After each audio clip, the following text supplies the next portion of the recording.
Before you quit your job, I want you to ask yourself this. Do you really hate the work or do you hate the environment?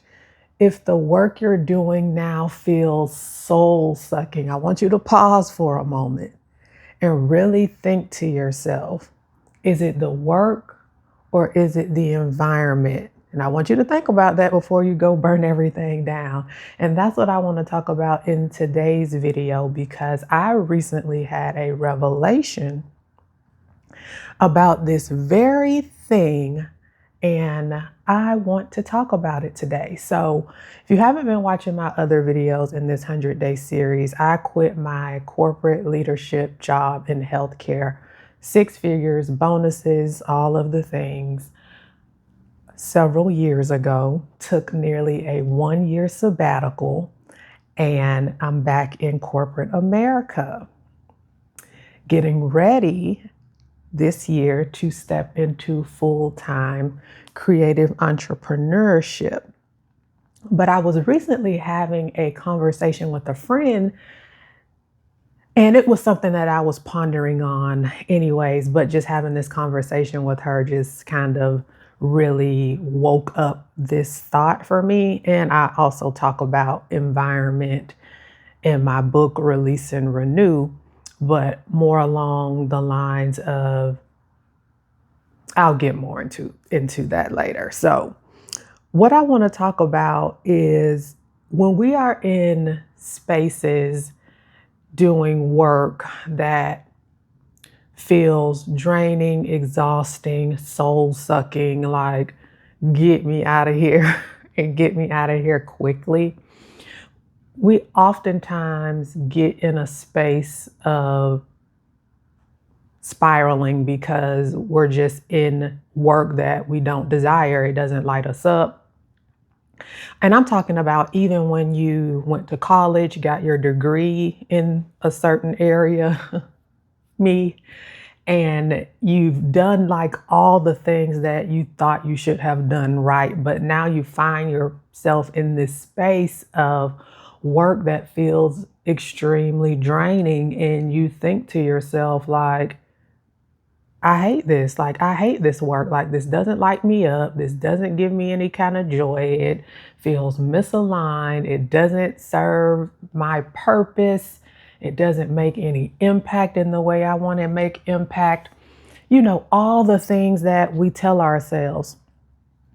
And this can be confusing. So, using my example in corporate leadership in healthcare, and I led a team before COVID, through COVID, and out of COVID. So in healthcare. So just just imagine. So I experienced tremendous burnout, life-altering burnout to the degree where I had to take medication just to go to work. And again, ultimately chose to leave that role, take some extended time off, almost a year. I took a sabbatical. It was wonderful. But I was in a very high stress environment. I was leading a large team.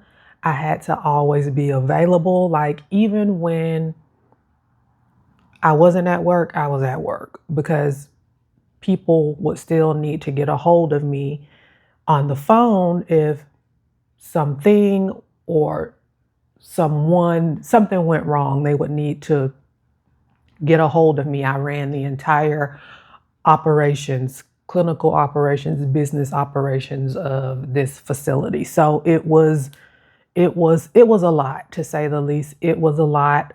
I worked really hard for this role. I was really good at the role too. I was good at the role. My team loved and respected me. We were meeting and oftentimes exceeding expectations in certain areas. But ultimately, I burnt out. And after that, I just kind of thought to myself, like, I just do not want to do any type of work like that anymore. Like, I don't want anything to do with operations. I don't want anything to do with the clinical side of the business. Like, get somebody else to do it. But over the last several years, I would definitely say during the time when I was writing the book, I really had a revelation around the work. I was able to separate the work from the environment. And again, I'm good at operations. I'm good at systems. I'm good at workflows. I'm good at, you know, taking complex ideas and bringing them down smaller. I'm really good at strategy. I'm really good at those things, all of those things that encompass operations from a business perspective and a clinical perspective. I'm good at it. I'm an introvert and I like systems. I'm also a creative, so I really do feel that I'm one of those persons that can use both sides of the brain and I enjoy it. So I really just had to untangle the work from the environment and really evaluate both. And I'm now in a season, I'm working with a client and she asked me for a particular service that really just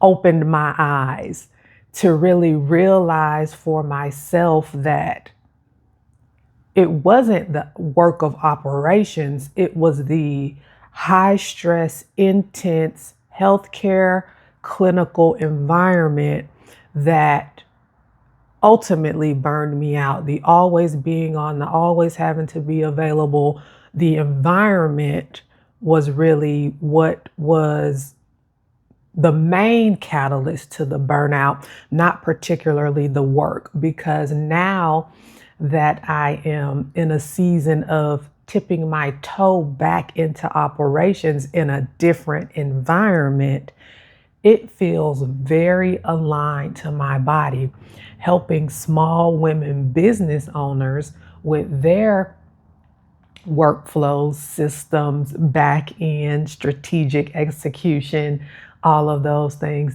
That makes me feel good. The environment is night and day. So when you start to think about, is it the work or the environment? I want you to consider some things when you think about environment. You want to think about the industry pace. Again, like for me, healthcare is just a busy industry. And I was working in kind of a hybrid type of hospital setting where the facility was outpatient, but we was on a hospital campus. So it still had a lot of that hospital pace, feel, expectations. So when you think about environment, think about the industry that you're in the pace. You want to think about the stress level, because again, certain industries have certain stress levels. You also want to think about the leadership culture, because leadership and the way that the culture is matters so much. And I know we often talk about leadership and culture, but you just don't know how much it impacts your work and how you work and how the team underneath you works, especially if you're a leader. But even if you aren't a leader, just how you work. Leadership and culture matters, the size of the organization. And this can go both ways. You can work for a big organization that has a lot of support or people or help and still find yourself in an environment that's misaligned, or you can be in a smaller business or organization with fewer people and have more alignment, or it can flip-flop. I wanted to say switch and flip-flop in one word, and be vice versa. So, but you really need to look at that. Crises cycles. Again, some crises we may not be able to control. Like I was leading through a global pandemic that no one could have predicted, but you might want to think about this in the area of seasons. Like if your particular business or industry has busy seasons, how would that impact you? And then of course you want to look at value alignment. Do your values and what's important to you align with this particular environment? So when you pull that apart from the work, those were the things that you want to look at for environment. When you look at the actual work that you're doing, you want to look at the skill set itself. So just using mine, for example, operations, then you want to look at the function. What is functioning under that title of operation? So for me in the clinical world, it was leading a team, financials, clinical, it was strategic execution, it was project management, it was workflows and systems, all of those things. Then you want to think about the work itself, your thinking. Like, are you using your thinking, your brain, your intellect in the way that you desire? So for me in clinical operations, again, I was trained for that. I have degrees in that, but it didn't allow me to use my creativity in the way that I desired to use it. So you want to think about that. And then the craft that goes into it. This would go into, especially if you're doing some type of work that you have to do with your hands, or work that you might be doing in the arts, the arts category, arts, entertainment, something like that. So for me, I had to think that I didn't hate operations, I didn't hate strategy, I didn't hate workflows, I didn't hate systems, and I didn't hate being a leader, like leading in my quiet, introverted way. What I hated was the constant high stress, the healthcare crisis cycle. And in that crisis cycle, too, just because of the particular modality that I have an expertise in, we had constant scenarios almost daily where people needed emergency exams, stat exams, those types of things. Those are the things that I did not desire. I also, in a way, didn't desire, again, it's hard when we talk about like large corporations because it's twofold. Large corporations, there's normally more comfort and protection, especially when it comes to paycheck and that type of thing, paycheck benefits. But that same large organization, it can also be like a downside because the bigger things get, the more things are so stringent and strict and unflexible. So I really didn't like that, if I had to be honest, just the corporate construct. And that's one of the reasons why I'm deciding to step fully out of it. And then I also hated the emotional load. It's just like somebody always needed something, like, and it was just a lot to take on day in and day out. But again, I want you to be able to differentiate between the work and the environment and really help yourself evaluate, is it really the work that's sucking the life out of you, or is it the environment that's sucking the life out of you? So again, I had to realize for myself that, because sometimes you will throw your gifts, your talents, your skills away when really it's the environment. And that's kind of what I had to think to myself. And it just, again, it sparked my mind just opened when I had a client ask me for a particular service. And I'm like, wow, I actually feel good about even entertaining this request. and then being able to help her map out what she needed in her business. And then we'll take a second step on helping her execute, these things operationally in her business. So now I'm looking at operations much more different, and it actually feels good in this type of environment because now I've wrapped my head around the way I want to use my operational skills and expertise out in a different environment, helping women-owned businesses with their back-end systems, in their workflows through a pace that is aligned and through smaller, more intentional teams.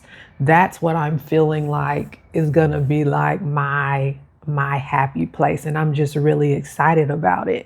And when again I came to this revelation, I was like, I'm gonna talk about this in a video because we hear a lot about people, especially now, quitting their jobs. It's exhausting out here for people, and particularly women like you who are driven, who are purpose-led, who are ambitious, who has a college degree, some type of certification, some type of very specific training, and we're exhausted. And I just wanted to listen, I done been there. Listen, I done quit the job. I left it all behind. It was the best decision I could have ever made for my life, like the best decision. But as you may be navigating this space, I do want you to think about, is it truly the work or is it the environment? And if it's the work that you like, but the environment that's misaligned, seek out opportunities in new environments that will be more aligned with how you want to work and live. So I have some questions for you to just ponder on. Question 1, if the stress disappeared, would you still dislike the work? Question number 2, if the environment changed, would the work feel different?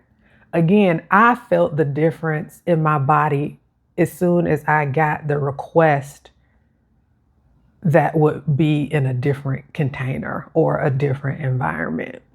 And then last, question 3, are you trying to escape the skill that is actually a strength? Again, for me, operations is a skill that you can use in any industry. In any industry, people need operations. And it's a skill that I'm good at. And I just had to really be open to taking this request. I'm glad she asked me. And now I am moving forward with the opportunity to pitch a few other small women-owned business owners who need operational support. So before you go burning down the house, just make sure it's not something in the environment that you can fix. I'm Erica Prevail, and I share daily conversations helping purpose-led, driven women rework their relationship with ambition, capacity, rest, and creativity. I'll talk to you tomorrow. Bye.